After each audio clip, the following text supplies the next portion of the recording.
Hello, today is Sunday, June 12th, 2002.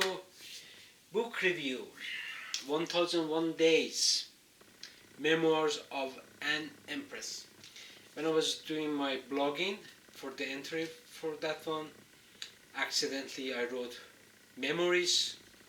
Um, so I'm so sorry about that. And I had to go to my blog, change it from Memories to the Memoirs, and make a few other changes. Oh, I felt so bad. The handwriting is not legible. Okay, so I will be speaking the English language and just covering chapter 5. I was able, because I have lots of other things to do, so I did chapter 5, 6, 7. So let's do chapter 5 for this segment of this video clip. It says, so it comes and covers subsection. Chapter 5 has like politics of oil, too much money hurts economy, the clash between Iran and the West, reign of terror, issues. Okay, so let's talk about the politics of oil. As I'm just gonna be not gonna read it from here. What happened? It was in 1909. England comes and discover fossil fuel in Iran and gives itself the right, selfish. It's been really selfish, saying Iran's oil is mine, and that really was the biggest slaps on Iran's face. When Reza Shah became the head of the state of Iran, he sets a team, and Abdul Hussein Taymour was one of them, that they decided that they're gonna nationalize Iran's oil because it is Iran's oil, not England, and England was taking all the revenue from it. It was not like, okay, this is 50-50, some kind of a negotiation that everyone is agree. That's not how it was, Iran's oil. And it was World War II broke out. When World War II broke out, England and Russia invaded Iran, and they took Russia took north part of Iran, northwest, and of course England went to the oil-rich part of Iran, and Russia was also on the oil-rich part of Iran. So this really had a really big impact on Iran's prestige, that who we are. We cannot be colonized. They cannot do that. But that's what they did. And later on, Dr. Mohammad Mossadegh came up, picked up the portfolio to deal with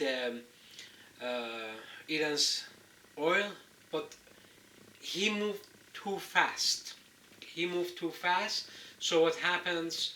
Iran was divided between left-wing and right-wing faction very quickly. It created 1953 coup. Then later on, it was resolved, and the king could make some decisions that how we are about to go nationalize Iran oil.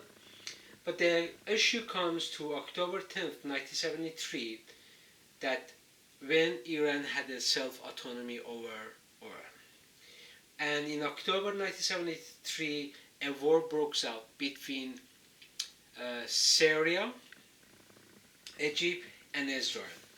The outcome of the war goes toward Israel, and the Arab countries become very upset about this matter, and they began to impose embargo against countries that they provided aid to Israel.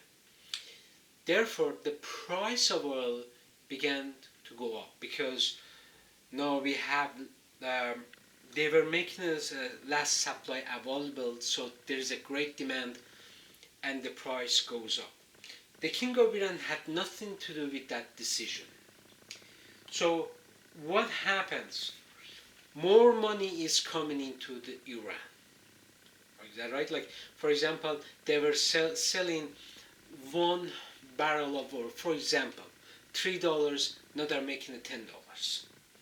More money is coming into Iran, and that there is a problem with it because it could create inflation because you have too much money available. So that's not such a good idea. It's creating a balance to have enough money, to have enough cash flow. That's very important. Because when we're talking about economy is very, very fragile system. It could be disrupted very easily. And that was another part of it. And what happens to other nations that they're relying on oil to have energy? Factories are running, people are sitting in their cars and they're going to their workplaces, and now they're paying more for fuel. That upsets them. That really upsets them, and they think Iran is behind it. Now, after that we are moving to countries that are cold, like European countries, Canada, that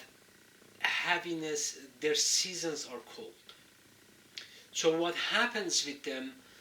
They need to spend more money to heat their houses, and that generates anger. Now Iranians are coming to the European countries for a visit. They're in a hotel room and they get backlash from public. Oh, you guys are making us suffer. You guys are making everything difficult for us. You guys are terrible, terrible people. And because Iran was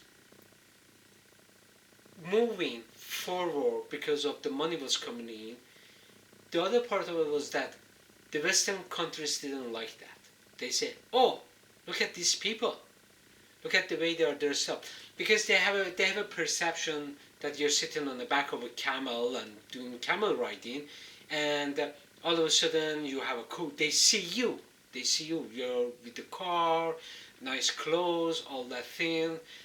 That bothers them. They didn't like that. And they were verbally abusive toward Iranians. Now,